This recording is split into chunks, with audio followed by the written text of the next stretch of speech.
اعوذ باللہ من الشیطان الرجیم بسم اللہ الرحمن الرحیم الحمد للہ رب العالمین وصلی اللہ علی سیدنا و نبینا محمد وآلہ الطیبین الطاہرین۔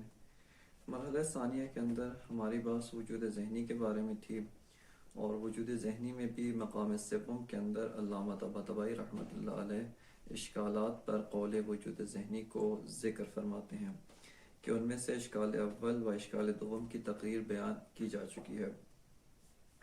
اشکال دوم خلاصتاً اگر دوبارہ سے ہم ذکر کریں، چونکہ اشکال دوم کے بارے میں مفصل بحث ہے، لہٰذا خلاصتاً اگر اشکال دوم کو دوبارہ سے تقریر کریں تو اس طرح سے کہ مستشکل کہتا ہے کہ اگر ہم ایک ماہیت کو درک کریں یا ماہیت کو تصور کریں، مثال کے طور پر وہ ماہیت جوہری ہے یا کم ہے، یا کیف میں سے کسی اور نوع کو ہم تصور کریں، تو بنا بر انحفاظ ذات و ذاتیات بعینہ وہی ماہیت ہمارے ذہن میں آئی ہے۔ اگر ہم نے جوہر کو تصور کیا تو جوہر ذہن میں ہے، اگر کمیت کو تصور کیا کم ذہن میں، اگر مثال کے طور پہ کیف کی کسی اور نوع کو تصور کیا وہ ہمارے ذہن میں ہے۔ جبکہ دوسری طرف سے حکماء اس بات کے اوپر متفق ہیں کہ علم نفس کی حالت ہے، علم حصولی ہمارے نفس کی حالت ہے، اور وہ بھی کیف نفسانی علمی ہے۔ لہذا فرماتے ہیں کہ کس طرح سے ہو سکتا ہے کہ ایک ہی ماہیت دو مقولات کے تحت مندرج ہو، اور یہ دو مقولات متباین بتمام ذات کے تحت ایک ماہیت کا مندرج ہونا اس مطلب کی طرف اشارہ کرتا ہے کہ ایک ہی ذات و ایک ہی ماہیت میں تباین بے تمام ذات ہے جو کہ محال ہے۔ یا اگر ہم نے کیف کی کسی اور نوع، مثال کے طور پہ کیف محسوس یا کیف استعدادی وغیرہ میں سے کسی کو تصور کیا ہے، ایک ہی ماہیت دو نوع کے تحت واقع ہو رہی ہے جس کا بھی محال ہونا بدیہی و ضروری ہے۔ اس اشکال کا پہلا جواب کہ جو علامہ طباطبائی رحمۃ اللہ علیہ نے یہاں پر ذکر فرمایا وہ جناب فاضل قوشچی کی جانب سے تھا، کہ جس کو علامہ نے ذکر کر کے اس کے اوپر اشکال وارد کیا۔ دوسرا جواب کہ جو یہاں پر علامہ ذکر فرماتے ہیں وہ جناب سید سند کا جواب ہے، سید صدر الدین دشتگی شیرازی، کہ جو مکتب شیراز کے نامور حکماء و فلاسفہ میں سے تھے، اور ملا صدرہ رحمۃ اللہ علیہ اپنے آثار میں ان کی جانب ایک خصوصی توجہ اور ان کے ارشادات و فرمائشات کی طرف جو ہے وہ خصوصی عنایت فرماتے تھے۔ جناب سید صدر الدین دشتگی شیرازی اصالت ماہوی تھے، یعنی پیروان جناب شیخ اشراق تھے، اور ان کی پیروی میں انہوں نے اصالت ماہیت کو ہی قبول کیا تھا، البتہ اس فرق کے ساتھ کہ جناب شیخ اشراق اصالت ماہیت میں اس طرح سے قائل تھے کہ خارج میں صرف ماہیت ہے اور وجود اعتباری محض ہے، بے معنی کہ صرف ذہنی ہے۔ لیکن جناب سید سند نے آ کر ان اشکالات کے اساس پہ کہ جو جناب شیخ اشراق پر طول تاریخ میں کیے گئے تھے، اعتباریت وجود کو ایک ارتقا دیا، اور اس طرح سے وہ معنی کرتے ہیں کہ ماہیت خارج میں اصیل ہے، اس معنی میں کہ متن خارج کو ماہیت نے پر کیا ہوا ہے، لیکن وجود ایک امر ذہنی محض نہیں ہے، بلکہ وجود منشأ انتزاع در خارج رکھتا ہے، نہ یہ کہ وجود ایک امر ذہنی محض ہو جس کو ذہن اعتبار کرتا ہے، بلکہ وجود ایک منشأ نفس الامری انتزاع خارج میں رکھتا ہے جس سے ہم وجود کو انتزاع کرتے ہیں۔ اس مقام کے اوپر جناب سید صدر الدین دشتگی شیرازی اشکال دوم کا جواب اس طریقے سے دیتے ہیں، یعنی اس اشکال کا جواب دینے کے مقام پر جب آتے ہیں تو وہ اس طریقے سے اس اشکال کو حل کرتے ہیں کہ کس طرح سے ایک ہی ماہیت دو مقولات کے تحت مندرج ہو، اس اشکال کو کس طریقے سے ہم حل کر سکیں۔ اشکال کا جواب دیتے ہوئے جناب سید سند نے اس اساس پہ کہ جو علامہ نے یہاں پر نقل فرمایا، ہم اس کی اساس پہ فی الحال جناب سید صدر الدین دشتگی شیرازی کے کلمات کی قضاوت کر رہے ہیں۔ جناب سید سند فرماتے ہیں کہ اصالت ماہوی کی اساس پہ تو اشکال حل نہیں ہوتا، ان اشکال کو اگر ہم اصالت ماہیت کے اساس پہ حل کرنے کی کوشش کریں، یہ اشکال حل نہیں ہوتا۔ لہٰذا اشکال کو حل کرنے کے لیے وہ یہاں پر اصالت وجودی ہو جاتے ہیں۔ فرماتے ہیں کہ پہلا جو مقدمہ ہے وہ یہ ہے کہ ماہیت اپنی آپ سے، اپنی طرف سے کوئی استقلال نہیں رکھتی ہے، چونکہ اصیل کون ہے؟ ذات وجود ہے، اور ماہیت تحقق میں، موجودیت میں تابع وجود ہے۔ ماہیت متفرع بر وجود ہے، وجود متقدم بر ماہیت ہے، اور ماہیت جو ہے وہ متفرع بر وجود ہے۔ لہذا فرماتے ہیں کہ جب تک خارج میں وجود موجود نہ ہو، لہذا ماہیت بھی کوئی معنی نہیں رکھتی۔ لہذا اس اساس پہ فرماتے ہیں کہ ماہیت متفرع بر وجود ہے اور وجود متقدم بر ماہیت ہے۔ لہذا کہتے ہیں کہ اس اساس کے اوپر پہلا جو مقدمہ ہے وہ یہ قرار دیتے ہیں۔ فرماتے ہیں کہ دوسرا جو مقدمہ ہے وہ یہ ہے کہ ایک شیء خارجی جو خارج میں اپنے وجود خارجی سے موجود ہے اور اس کی ماہیت ماہیت خارجی ہے۔ مثال کے طور پہ اگر انسان ہے تو اس کی ماہیت جوہر ہے، حساس متحرک بالارادہ اور ناطق، یہ ساری اشیاء و اجزاء اس کی ماہیت خارجی کا جز ہیں۔ کہتے ہیں کہ جب یہ ماہیت خارجی ذہن میں آتی ہے، اس کا کیا معنی ہے، اس کو وہ کھولتے ہیں یا اس پہ تمرکز کرتے ہیں کہ جب ہم یہ کہتے ہیں کہ ایک ماہیت خارجیہ ذہن میں آتی ہے، اس کا کیا معنی ہے؟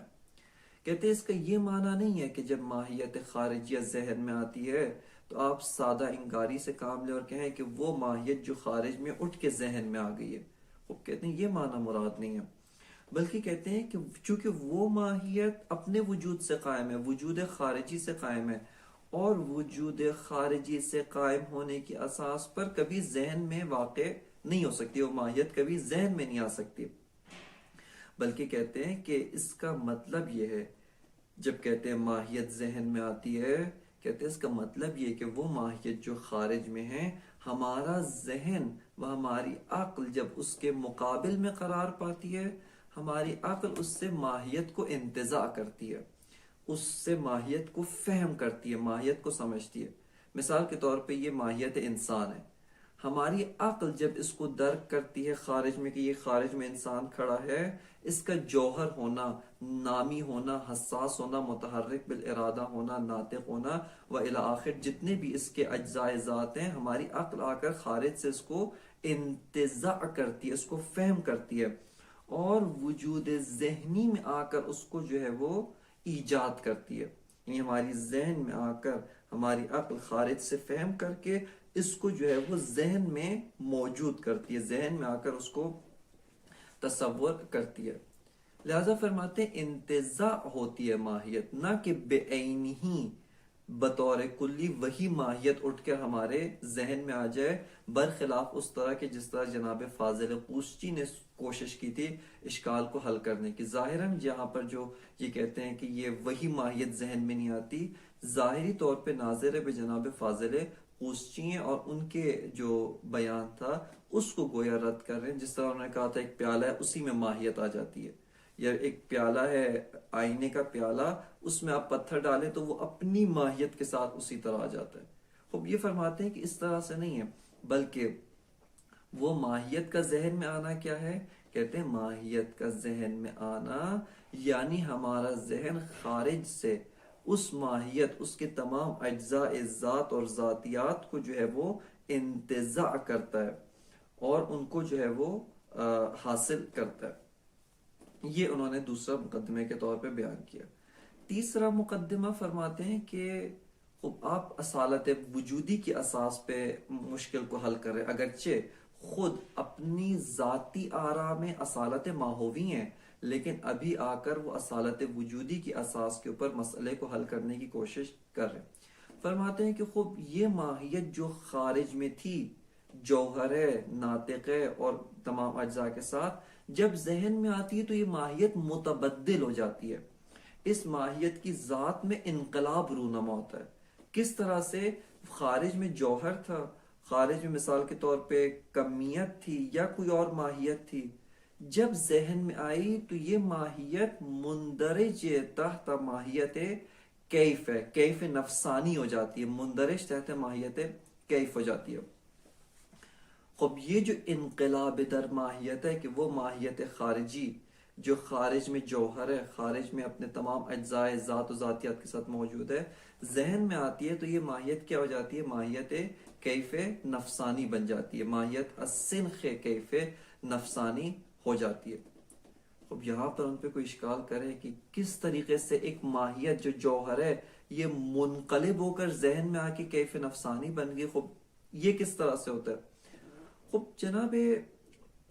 جناب سید سند سید صدر الدین دشتقی شیرازی فرماتے ہیں، خب کوئی بہت عجیب بات نہیں کر رہا میں، کیونکہ کہتے ہیں کہ آپ جو اصالت وجودی ہیں اور میں اصالت وجودی، یعنی آپ کے مبنا کے اساس کے اوپر مشکل کو حل کر رہا ہوں۔ خب آپ خود اس بات کے قائل ہیں کہ وجود خارجی منقلب در وجود ذہنی ہو جاتا ہے، وجود ذہنی منقلب در وجود خارجی ہوتا ہے۔ خب وجود تو آپ کے نزدیک اصیل ہے، جب وجود ایک وجود اصیل سے دوسرے وجود اصیل میں تبدیل و منقلب ہو سکتا ہے، خب ایک ماہیت کا دوسرے ماہیت میں منقلب ہونا کون سی عجیب بات ہے؟ لہٰذا یہ جو ہم کہہ رہے ہیں کہ ماہیت جو خارج میں جوہر ہے یا کسی اور ماہیت کے تحت ہے، اپنی ذات و ذاتیات کے تحت مندرج ہے، جب ذہن میں آتی ہے تو ذہن میں آ کر یہ ماہیت منقلب ہو جاتی ہے اور از سنخ کیف نفسانی ہو جاتی ہے، مندرج تحت مقولہ کیف نفسانی ہو جاتی ہے۔ لہذا فرماتے ہیں کہ کوئی اشکال لازم نہیں آتا کہ کس طرح سے ایک ہی ماہیت، ایک ہی ذات دو مقولات کے تحت مندرج ہو۔ فرماتے ہیں کوئی اشکال لازم نہیں آتا، وہ ماہیت خارجی جو خارج میں ہے وہ اپنے مقولے کے تحت مندرج ہے، کیف نفسانی کے تحت مندرج نہیں ہے۔ اور یہ ماہیت خارجی جب میرے ذہن میں آئی، اس کو میں نے تصور کیا، یہ مقولہ کیف نفسانی کے تحت مندرج ہے، مقولہ جوہر یا اپنا جو خارجی مقولہ ہے اس کے تحت مندرج نہیں ہے۔ لہذا فرماتے ہیں اس اساس پہ اصلاً کوئی اشکال لازم نہیں آتا۔ خب یہاں پر دفع دخل کے طور پہ کہ ممکن ہے کوئی پلٹ کے، کوئی مستشکل پلٹ کے جناب سید سند پہ یوں اشکال کرے کہ آپ تو حکما کا جو قول ہے وجود ذہنی اس کی تقریر کرنے کے لیے چلے تھے اور اس پر سے اشکال کو حل کرنے چلے تھے، لیکن جواب میں آپ ایسا جواب دیتے ہیں کہ قول بالشبہ کے اندر جا کے گرتے ہیں۔ کس طرح سے کہ شبہیون بھی یہی کہتے ہیں، ایسا ان کی بات آپ کی بات سے کوئی فرق نہیں کرتی۔ شبہیون بھی کہتے ہیں کہ خارج کی جو ماہیت ہے وہ اپنی ماہیت کے تحت مندرج ہے، اپنے مقولے کے تحت مندرج ہے، ذہن میں جو ماہیت آئی ہے وہ کیف نفسانی ہے، اپنی ماہیت کے تحت مندرج ہے۔ لہذا عینیت ماہوی و عینیت وجود ذہنی و وجود خارجی از جہت ماہیت، عینیت ذات کی اصلا کوئی ضرورت نہیں۔ جناب سید سند فرماتے ہیں کہ اس طرح سے نہیں ہے کہ اصلاً عینیت نہیں ہے، جس طرح سے کہ قول بالشبہیون کہتے ہیں کہ اصلاً کوئی عینیت نہیں ہے۔ وہ فرماتے ہیں کہ نہ، ایک نوع کی عینیت موجود ہے، اور وہ عینیت کیا کہتے ہیں؟ ایک امر مبہم، ایک امر مبہم ہے کہ جو اس کیف نفسانی جو ہمارے نفس میں موجود ہے اور ماہیت خارجی جو خارج میں موجود ہے، ان دونوں کے مابین ایک امر مبہم موجود ہے جس میں یہ دونوں شریک ہیں، اور وہ امر مبہم عینیت ماہیت خارجی با ماہیت ذہنی کو تامین کرتا ہے۔ فرماتے ہیں کہ بہت سادہ سی بات ہے، مثال کے طور پہ کہتے ہیں کہ آپ مثال لیں کہ کس طرح سے آپ کہتے ہیں کہ ایک پودا ہے یا بیج ہے، بیج اس کو آپ نے زمین میں بویا، بونے کے بعد کچھ عرصے بعد یہ درخت بن گیا۔ خوب وہ بیج تو ختم ہو گیا، اب درخت ہے۔ آپ کیسے کہتے ہیں کہ یہی بیج درخت بنا، یا یہ جو درخت ہے اسی بیج کا نتیجہ ہے؟ لہٰذا یہ جو امر بالقوہ و امر بالفعل میں کیا چیز ہے جو باعث اشتراک ہے، جو باعث عینیت ہے؟ یعنی کون سی چیز ایسی ہے جو یہاں پر ان دو مختلف ماہیات و ان دو مختلف امور میں ایک عینیت کا منشا بنتی ہے؟ وہ کہتے ہیں مادہ اولا، حیولہ اولا، کہ جو حیول اولا کہ اس کی بات مفصل آئے گی، صرف ان کا قول یہاں پر سمجھنے کی خاطر اس حد تک جاننا ضروری کہ حیول اولا جس کے اوپر ایک کے بعد ایک صورتیں آتی ہیں، ایک کے بعد ایک سور اس کے اوپر عارض ہوتی ہے، فرماتے ہیں کہ یہ حیول اولا مشترک ہے اس بیچ میں کہ جو درخت بالقوہ ہے وہ اس درخت بالفعل میں، لہذا فرماتے ہیں اس حیول اولا کے ذریعے ان دونوں کی عینیت و ان دونوں میں جو امر اشتراکی ہے وہ تامین ہوتا ہے۔ لہذا اسی طرح سے وجود ذہنی و وجود خارجی اگرچہ دو الگ الگ ماہیات ہیں، عینیت نہیں ہے، لیکن ایک جہت سے میں عینیت درست کرتا ہوں، اور وہ کون سی جہت ہے؟ ایک ذات مبہم، ایک امر مبہم یہاں پر موجود ہے کہ جو ذات مبہم و امر مبہم ان دو ماہیات مختلفہ میں مشترک ہے، اور وہ ان دونوں میں عینیت کا سبب بنتا ہے۔ لہذا فرماتے ہیں کہ اصلاً کوئی اشکال لازم نہیں آتا، اجتماع مقولتین در ذات واحد یا اجتماع نوعین در ذات واحد، یہ اشکال اصلاً یہاں پر لازم نہیں آتا ہے۔ علامہ طباطبائی رحمۃ اللہ علیہ ان کا جو جواب ہے اس کے اوپر دو اشکال بیان فرماتے ہیں۔ ایک اشکال علامہ فرماتے ہیں کہ اصلاً دو چندین جہات سے آپ کا جو ہے وہ جواب قابل اشکال ہے۔ اول یہ کہ آپ کا اشکال آپ کا جو جواب ہے وہ اپنے مبنا کے برخلاف ہو کر دے رہے ہیں۔ آپ خود قائل باصالت ماہوی ہیں، اصالت ماہیت ہیں، اور آپ اصالت وجودی کے اساس پہ آ کر جواب دے رہے ہیں، لہٰذا یہ جواب اس جہت سے قابل نقد و قابل اشکال ہے۔ ثانیاً علامہ فرماتے ہیں کہ جتنی آپ نے توضیح دی ہے، جتنی آپ نے وضاحت دی ہے، یہ قول بالشبہ سے کوئی مختلف نہیں ہے۔ شبحیون بھی یہی بات کہتے ہیں کہ یہ جو ماہیت خارجی ہے جو اپنے مقولے کے تحت ہے، اور اس کی شبح جو میرے ذہن میں، اس کی شبیہ، یہ نہیں کہتے مکمل متباین ہے، وہ خود تو نہیں کہتے، اگرچہ جب ہم ان پر اشکال کرتے ہیں، اس مسئلے کو کھولتے ہیں تو کسی جہت سے عینیت نظر نہیں آتی، کسی جہت سے کوئی جزء مشترک موجود نہیں ہے جب ہم اس کی تجزیہ و تحلیل کرتے ہیں، لیکن وہ خود تو کبھی بھی اپنے منہ سے یہ نہیں کہتے کہ ان دونوں میں مکمل مغایرت ہے، بلکہ کہتے ہیں کہ ایک جہت سے ان کے درمیان ایک مشابہت پائی جاتی ہے۔ فرماتے ہیں آپ نے جو قول اختیار کیا ہے، آپ نے جو جواب دیا ہے، شبہیون سے بڑھ کر کوئی جواب نہیں دیا، بلکہ آپ کا جواب وہی سطح شبہیون پر ہی ہے، اور وہ جو اشکالات ہم نے قول بالشبہ پہ کیے تھے کہ سفسطہ لازم آتا ہے، وہی سارے اشکالات آپ کے اوپر بھی وارد ہوتے ہیں۔ بس علامہ فرماتے ہیں وَمِنْهَا مَا أَنْ بَعْضِ الْقَائِلِينَ بِأَصَالَةِ الْمَاهِيَةِ، فرماتے ہیں کہ دوسرا جواب ان کی طرف سے، ان لوگوں کی طرف سے کہ جو قائل بِأَصَالَةِ ماہیت ہے، فرماتے ہیں أَنَّ الصُّورَةَ الْحَاصِلَةَ فِي الذِّهْنِ مُنْسَلِخَةٌ عَنْ مَاهِيَتِهَا الْخَارِجِيَّةِ وَمُنْقَلِبَةٌ إِلَى كَيْفٍ۔ یہ مختصر سا جواب ان کا ہے۔ وہ کیا فرماتے ہیں کہ وہ جو صورت حاصلہ فی الذہن ہے، صورت سمجھ ماہیت کی جو ذہن میں آئی ہے، وہ تصور ماہیت جب ہم نے کیا، وہ ماہیت کی جب ذہن میں آئی ہے، اپنی ماہیت خارجی سے منسلخ ہو جاتی ہے، اس سے اکھڑ جاتی ہے، اس سے نکل آتی ہے، اور منقلب بے ماہیت کیف ہے۔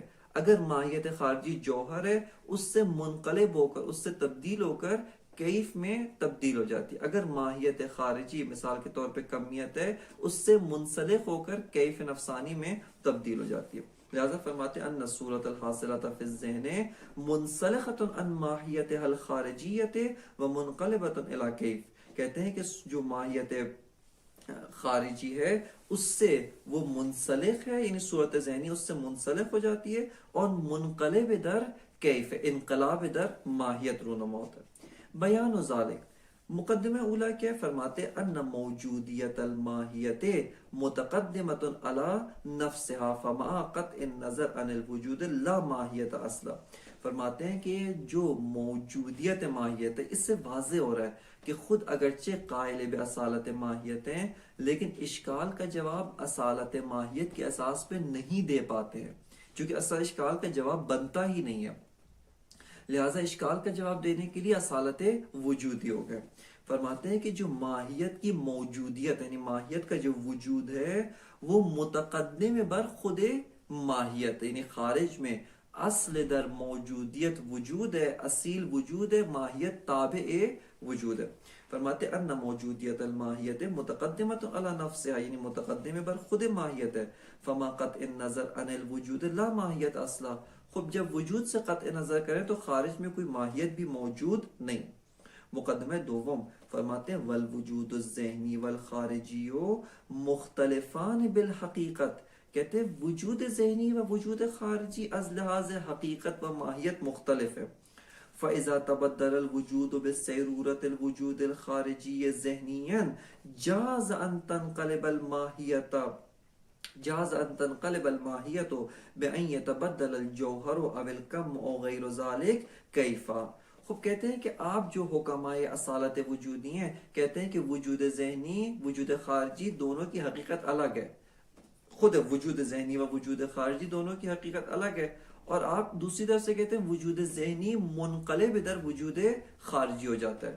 خوب فرماتے ہیں کہ اسی طرح سے اگر ہم دقت کریں یہاں پر، جب وجود خارجی منقلب در وجود ذہنی ہو سکتا ہے، وجود ذہنی منقلب و متبدل در وجود خارجی ہو سکتا ہے، فرماتے ہیں جائز ہے، ممکن ہے کہ ماہیت بھی متبدل ہو جائے، ماہیت میں بھی انقلاب رونما ہو۔ یہ ماہیت جو خارج میں جوہر ہے، کمیت یا کوئی اور ماہیت کی جنس و سنخ سے ہے، یہ ماہیت متبدل در کیفیت ہو جائے، یہ ماہیت متبدل در کیف نفسانی ہو جائے۔ لہذا فرماتے ہیں جاز ان تنقلب الماہیت بان یتبدل الجوہر او الکم او غیر ذالک کیفا فلیس للشیء بالنظر الى ذاته حقیقتا معینتا بل الکیفیت الذہنیت اذا وجدت فی الخارج کانت جوہرا او غیرہ۔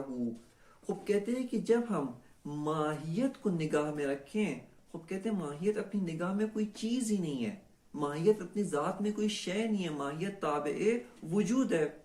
یہی ماہیت جب وجود خارجی سے موجود ہو جائے وہی جوہر ہو جائے گی، وہی اپنی خارجی جو ماہیت ہے، مثال کے طور پہ کمیت ہے یا کوئی اور مقولے کے تحت ہے، وہی ماہیت ہو جائے گی۔ لیکن یہی ماہیت جب وجود ذہنی سے موجود ہو اس صورت میں یہ کیف ہو جائے گی۔ بس فرماتے ہیں کہ فلیس للشیء بالنظر الی ذاتہ حقیقتا معینۃ، فرماتے ہیں کہ اس شے کی نسبت، اس شے کی جو ذات ہے، اپنی ذات کی جہت سے وہ کوئی مقولہ نہیں رکھتی، وہ شے کوئی ماہیت کے تحت نہیں ہے، بلکہ اگر وجود خارجی ہو اس کے تحت مندرج ہوگی جو ماہیت خارجی کا تقاضا ہے، اگر وجود ذہنی ہو اس وجود ذہنی کی جو ماہیت کا تقاضا ہے اس کے تحت مندرج ہو جائے گی۔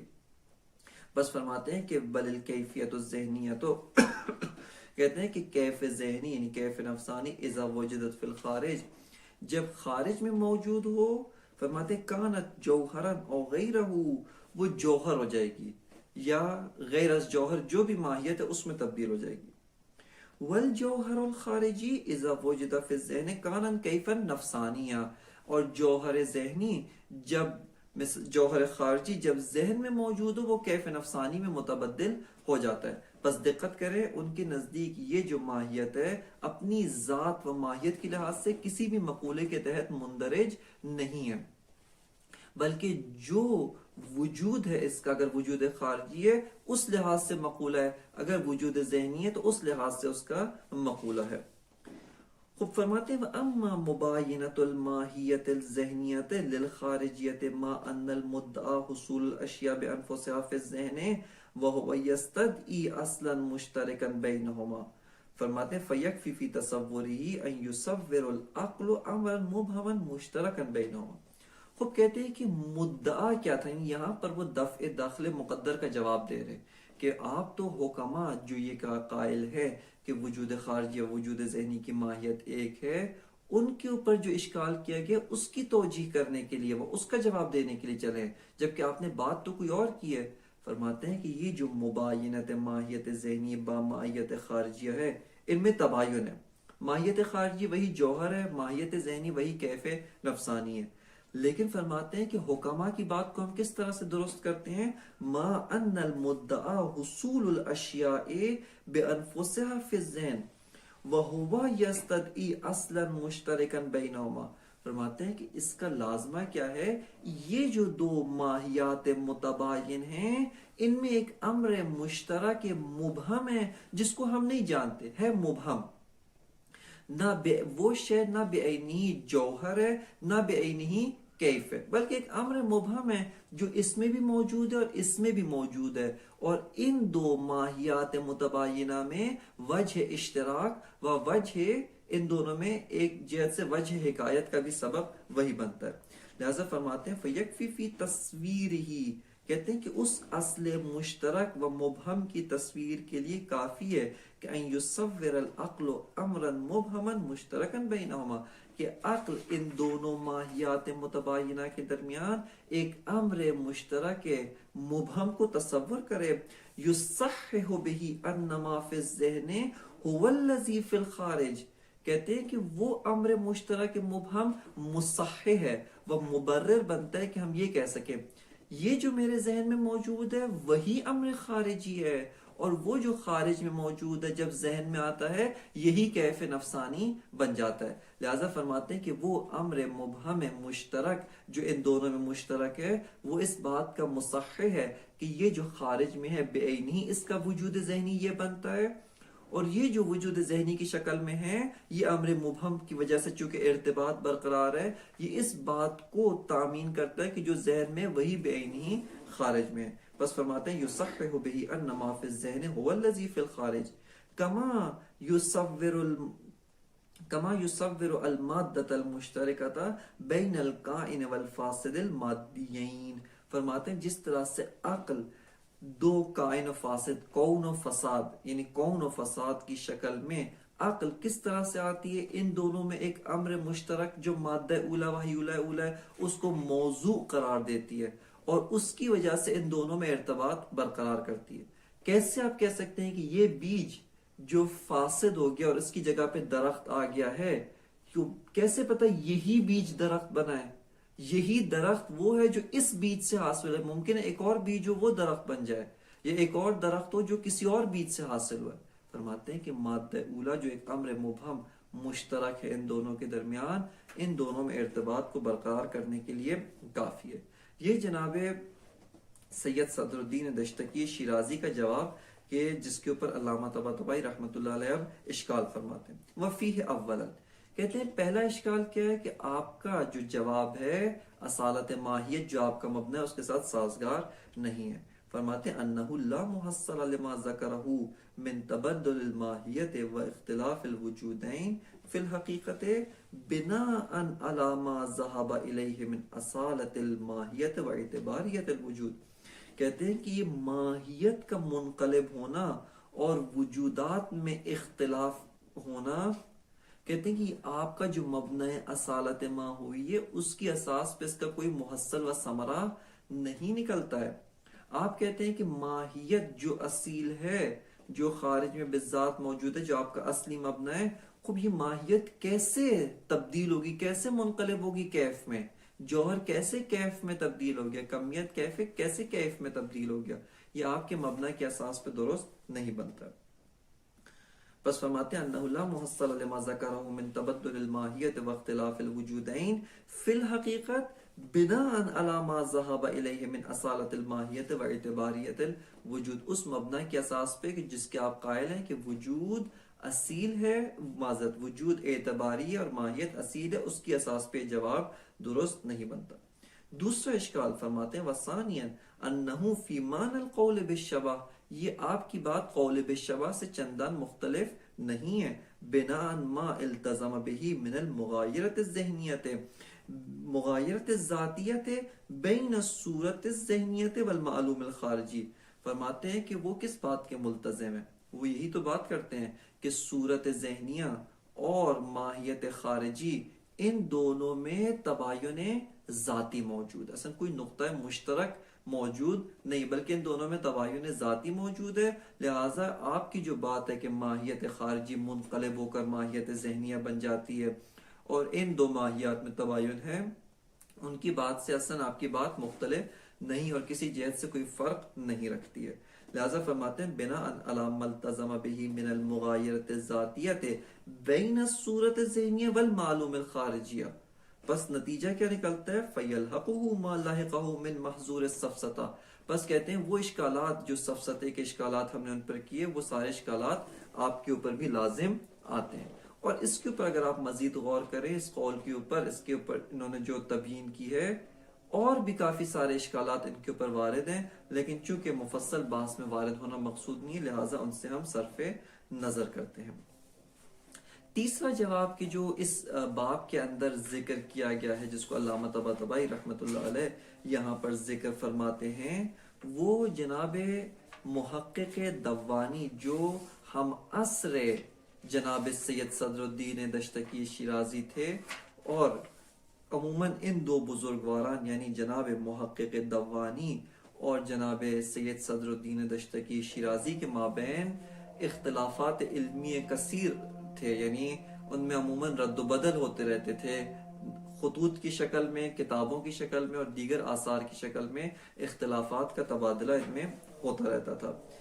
تیسرا جواب کہ جو یہاں پر علامہ طباطبائی رحمۃ اللہ علیہ ذکر فرما رہے ہیں، وہ جناب محقق دوانی ان کا اشکال ہے، اور یہ بھی مکتب شیراز کے ہی فیلسوف ہیں، مکتب شیراز میں ہی ان کا جو ہے وہ شمار ہوتا ہے، اور اسی میں سے ان کا جو قول تھا وہ اصالت وجود کے باب میں بھی ذکر کیا گیا تھا کہ ایک اصالت ہما کے قائل تھے کہ واجب الوجود میں وجود کے اصیل ہونے کے قائل تھے، یعنی قائل تھے کہ واجب الوجود میں وجود اصیل ہے، جبکہ دوسری طرف سے ماہیات میں وہ ممکنات الوجود میں ممکن الوجود میں وہ ماہیت کے اصیل ہونے کے قائل تھے، اور وہ جو خاص تفصیلات تھی و تفاصیل تھی ان کو اپنے مقام کے اوپر اصالت الوجود کی بحث میں ہم نے مفصلاً ذکر کیا تھا.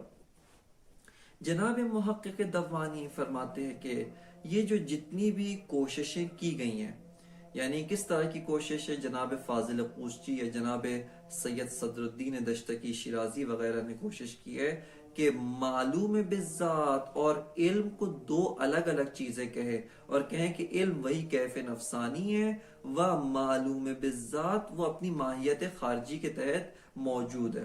یا جو کوشش جناب سید صدر الدین دشتقی شیرازی نے کی ہے کہ ماہیت منقلب ہو جاتی ہے، فرماتے ہیں کہ یہ کوئی بھی جواب، ان میں سے کوئی بھی جو جواب ہے وہ درست راہ حل کو پیش نہیں کرتا ہے اور درست طور پہ مشکل و مسئلے کو حل نہیں کرتا ہے. فرماتے ہیں بلکہ راہ حل وہی ہے کہ جو ہم آپ کی خدمت میں بیان کرتے ہیں.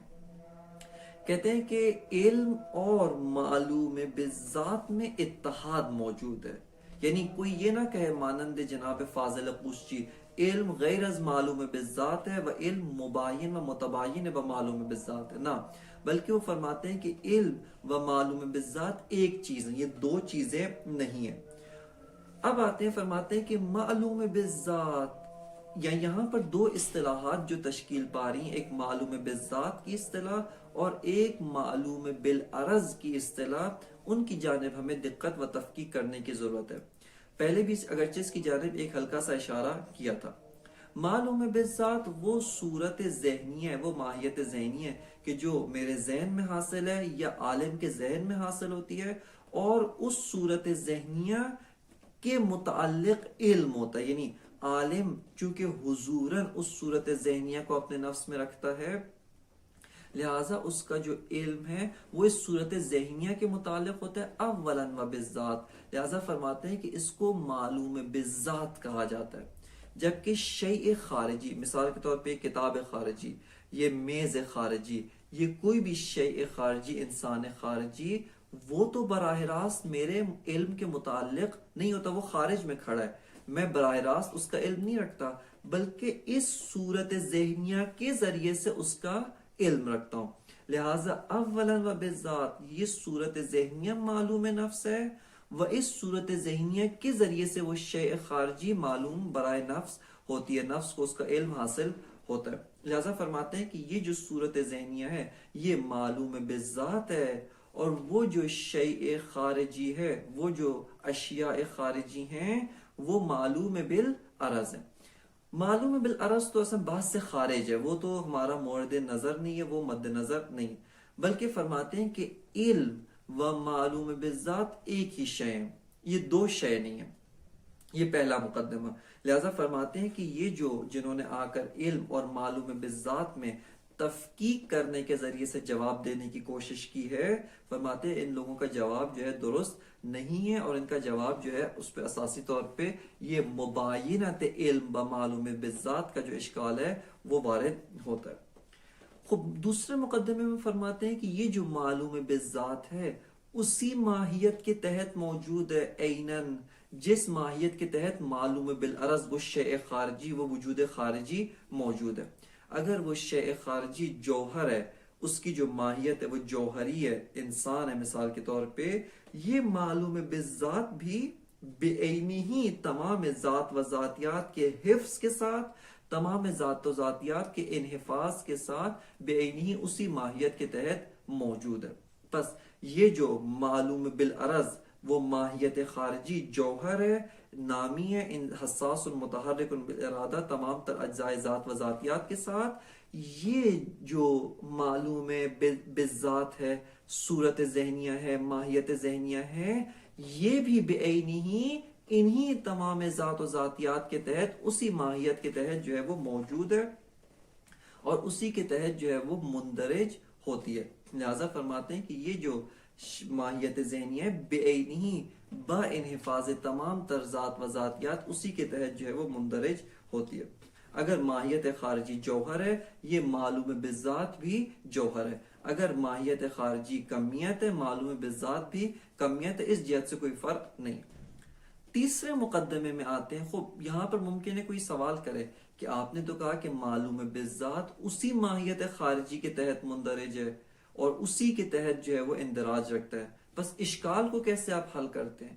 فرماتے ہیں اشکال اس طریقے سے حل ہوتا ہے، جو تباین ہے یعنی ایک ہی ماہیت کا دو مقولات کے تحت وارد ہونے کا اشکال، فرماتے ہیں اس طرح سے حل ہوتا ہے کہ یہ جو حکماء ہیں یا جو فلاسفہ ہیں جنہوں نے یہ کہا ہے کہ علم حصولی کیف نفسانی ہے، یہ انہوں نے براساس مسامحہ کہا ہے، تسامح کیا ہے۔ اصل علم حصولی کیف نفسانی نہیں ہے، بلکہ خود تسامح کے لیے بالآخر کوئی مجوز چاہیے ہوتا، فرماتے ہیں مجوز موجود ہے۔ کہتے ہیں کہ ان حکماء نے ہر وہ شے جو کسی اور چیز کی صفت ہو، کسی اور چیز کی حالت ہو، اس کو بھی کیف کہتے ہیں۔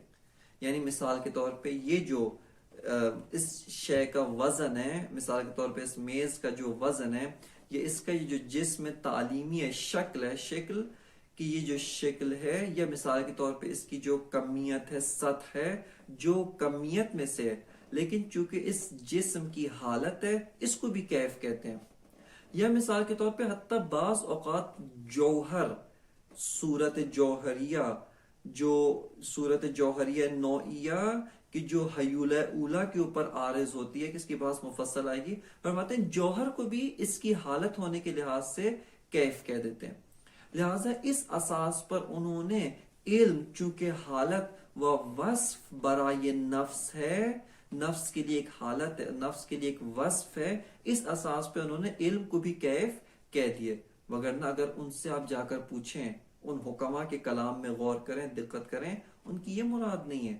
ان کی مراد یہ نہیں کہ واقعاً و حقیقتاً علم کیف ہے، بلکہ اسباب تسامح ہے، اور چونکہ وہ وجود ذہنی کے قائل ہیں، لہٰذا وہ جو صورت ذہنیہ حاصل ہوئی ہے ابھی بھی اپنے اسی مقولے، اپنی بھی اسی ماہیت با انحفاظ تمام تر ذات و ذاتیات کے ساتھ موجود ہے جس کے تحت وہ ماہیت خارجیہ موجود تھی۔ لہذا فرماتے ہیں کوئی اشکال لازم نہیں آتا۔ خب اشکال اول کا بھی انہوں نے جواب دیا۔ اشکال اول کا کہتے ہیں وہی جواب ہے کہ جو دوسروں نے دیا ہے، اور کہتے ہیں کہ جوہر، ایک ہی شے کا جوہر و عرض ہونا، وہ فرماتے ہیں عرض تو اس کی ذات و ذاتیات میں شامل نہیں ہے، بلکہ عرض ان تمام 9 مقولات کے لیے ایک عرضی عام ہے کہ جو اسباب امر خارج ذات ان کے اوپر صدق کرتا ہے۔ لہذا فرماتے ہیں کہ جو ہے اس کے اوپر کوئی اشکال لازم نہیں آتا. اشکال اول انتہائی آسان ہے جو قابل دفع ہے. وَمِنْهَا مَا أَنْ بَعْضِهِمْ أَنَّ الْعِلْمَ لَمَّا كَانَ مُتَّحِدًا بِالذَّاتِ مَعَ الْمَعْلُومِ بِالذَّاتِ كَانَ مِنْ مَقُولَةِ الْمَعْلُوم. فرماتے ہیں کہ بعض نے کیا جواب دیا کہ علم متحد با معلوم بالذات ہے. اصلا یہ دو چیزیں نہیں ہیں. لہٰذا معلوم بالذات جس ماہیت کے تحت ہے کہ معلوم بالذات کس ماہیت کے تحت ہے؟ جس کے تحت معلوم بالعرض ہے. معلوم بالعرض جوہر ہے، پس معلوم بالذات بھی جوہر ہے. اور چونکہ علم اور معلوم بالذات دو چیزیں نہیں ہیں، پس علم بھی جوہر ہے، علم بھی اسی ماہیت کے تحت مندرج ہے. فرماتے ہیں ان العلم لما کان متحدا بالذات مع المعلوم بالذات، کہتے ہیں کہ علم چونکہ متحد بالذات ہے، کس کے ساتھ؟ معلوم بالذات کے ساتھ متحد ہے اور بالذات متحد ہے. فرماتے ہیں کان من مقولۃ المعلوم، یہ جو علم ہے یہ اسباب مقولہ معلوم ہے، اس معلوم کے مقولے سے تعلق رکھتا ہے. ان جوہرن فجوہرن وان کمن فکمن وہکذا، کہتے ہیں کہ اگر وہ معلوم بالذات مقولہ جوہر سے، علم بھی جوہر ہے. اگر وہ اسباب مقولہ کمیت سے، یہ بھی کمیت ہے. جس مقولے سے وہ تعلق رکھتا ہے یہ بھی اسی مقولے سے. وَأَمَّا تَسْمِيَتُهُمْ الْعِلْمَ كَيْفًا فَمَبْنِيٌ عَلَى الْمُسَامَحَةِ فِي التَّعْبِيرِ، کہتے ہیں کہ یہ جو حکما نے علم کو کیف کہا ہے و کیف نفسانی کہا ہے، یہ اسباب تسامح ہے، وگرنہ عمق میں و واقعیت میں و ہستی میں و حقیقت میں وہ علم کو کیف نفسانی نہیں سمجھتے ہیں. وہ علم کو اسی مقولے سے سمجھتے ہیں جس مقولے سے معلوم موجود ہے. لہذا فرماتے وَأَمَّا تَسْمِيَتُهُمْ الْعِلْمَ كَيْفًا فَمَبْنِيٌ عَلَى الْمُسَامَحَةِ فِي التَّعْبِيرِ، یہ مبنی بر تسامح در تعبیر ہے. کما یسمى کل وصف یا کما، بلکہ یسمى درست ہے. فرماتے کما یسمى کل وصف ناعت للغیر کیفا، کہتے ہیں جیسے کہ ہر وصف جو کسی اور کی صفت ہو، کسی اور سے کسی خاصیت کو دور کرے، کسی خاصیت کی ایجاد کرے شیء دیگر میں، اس کو کیف کہتے ہیں. فرماتے کما یسمى کل وصف ناعت للغیر کیفا فی العرف العام وان کان جوہرا، اگرچہ اپنی ذات میں وہ جوہر ہی کیوں نہ ہو.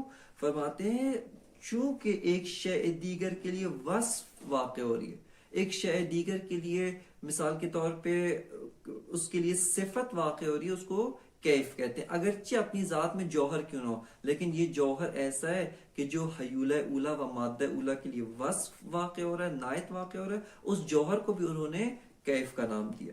فرماتے ہیں وَبِهَذَا يَنْدَفِعُ الْإِشْكَالُ اندراج المقولات الأخر تحت الکیف، فرماتے ہیں کہ وہ جو اشکال دوم ہے کلن اس کی اساس پر مندفع ہو جاتا ہے. اشکال اول کا جواب بھی انہوں نے دیا ہے کہ اس کو بھی علامہ نے یہاں پر ذکر کیا ہے. فرماتے وَأَمَّا إِشْكَالُ كَوْنِ شَيْءٍ وَاحِدٍ جَوْهَرًا وَعَرَضًا مَعًا فَالْجَوَابُ عَنْهُ مَا تَقَدَّمَ، کہتے ہیں کہ ایک ہی شے کا جوہر و عرض واقع ہونا، اس کا جواب وہی ہے جو ہم سے پہلے والوں نے دیا ہے. کیا؟ ان مفہوم العرض عرض عام شامل للمقولات التسع العرضیت وللجوہر الذہنی. فرماتے ہیں العرض ایک امر ماہوی جزء ذاتی جن سے عالی نہیں ہے، بلکہ ایک عرض عام، ایک مقولہ عرضی عام ہے جو 9 مقولات خارجی و جوہر ذہنی سب کو شامل ہے، ان سب کے اوپر صدق کرتا ہے. لہذا فرماتے ہیں فلا اشکالہ فی ہے، اس کے اوپر کوئی اشکال لازم نہیں آتا. علامہ طباطبائی رحمۃ اللہ علیہ ان کے اوپر جو اشکال فرماتے ہیں وہ اشکال 2 اشکالات فرماتے ہیں. فرماتے ہیں کہ یہ جو آپ نے فرمایا ہے کہ یہ جو میرے ذہن میں ماہیت آئی ہے، چونکہ اس کے اوپر مفہوم جوہر صدق کرتا ہے، پس یہ واقعاً و حقیقتاً مندرج تحت مقولہ جوہر ہے. علامہ فرماتے ہیں اندراج غیر الصدق ہے، کسی بھی شے کے اوپر کسی بھی مفہوم کا صدق کرنا اس بات کا لازمہ نہیں ہے یا اس بات سے تعلق نہیں رکھتا کہ پس وہ شے اس کے تحت مندرج بھی ہو جائے گی. اندراج غیر الصدق ہے والصدق غیر اندراج ہے. صدق اور اندراج دونوں کے اپنے الگ الگ قواعد ہیں. علامہ فرماتے ہیں کہ اندراج محض ایک مفہوم کا ایک ماہیت کے اوپر صدق کرنا یہ موجب اندراج نہیں بنتا ہے. لہٰذا اگر ہم یہ کہتے ہیں کہ یہ جو معلوم بالذات ہے، یہ جو علم ہے، اس کے اوپر جوہر صدق کرتا ہے، بس آیا یہ واقعا مندرج تحت جوہر ہے؟ نہ، مندرج تحت جوہر ہونا لازم نہیں آتا. کہ اس کی تفصیل علامہ ذیل قول جناب صدر المتعلقین ملا صدر شیرازی بیان فرماتے ہیں. لہٰذا بیان کریں گے کہ انشاءاللہ یہ آگے باز آئے گی. لہٰذا علامہ فرماتے ہیں کہ انسان، ماہیت انسان، اس کے اوپر معاشی ہونا صدق کرتا ہے. اس کا مطلب ہے یہ معاشی کے تحت مندرج ہے. اس کے اوپر ضاحک ہونا صدق کرتا ہے، یہ ضاحک کے تحت مندرج ہے. لہٰذا محض اندراج محض صدق ایک مفہوم یہ موجب نہیں بنتا کہ وہ ماہیت اس شے کے تحت و اس مقولے کے تحت مندرج ہو جائے. ثانیاً یہ جو آپ نے کہا ہے کہ حکماء نے علم کو جو کیف کہا ہے اسباب مجاز ہے، خوب مجاز نہیں ہے. حکماء واقعاً و حقیقتاً علم کو کیف نفسانی مانتے ہیں اور علم کے کیف نفسانی ہونے کے معتقد ہیں. لہٰذا علامہ فرماتے ہیں کہ یہ جو آپ کا جواب ہے یہ راہ حل نہیں ہے. وفیہ ان مجرد الصدق مفہوم مقولۃ من المقولات علی شیء لا یوجب اندراجہ تحتہا. فرماتے ہیں کہ ایک مفہوم مقولہ یعنی مفہوم جوہر، اس جوہر ذہنی کے اوپر صدق کرنا یہ موجب نہیں بنتا کہ یہ جو ذہن میں میرے جوہر ہے یہ واقعا مندرج تحت جوہر ہو جائے. صرف اور صرف صدق، ایک مفہوم کا صدق کرنا موجب نہیں بنتا کہ یہ ماہیت اس مفہوم کے تحت واقعا مندرج ہو جائے.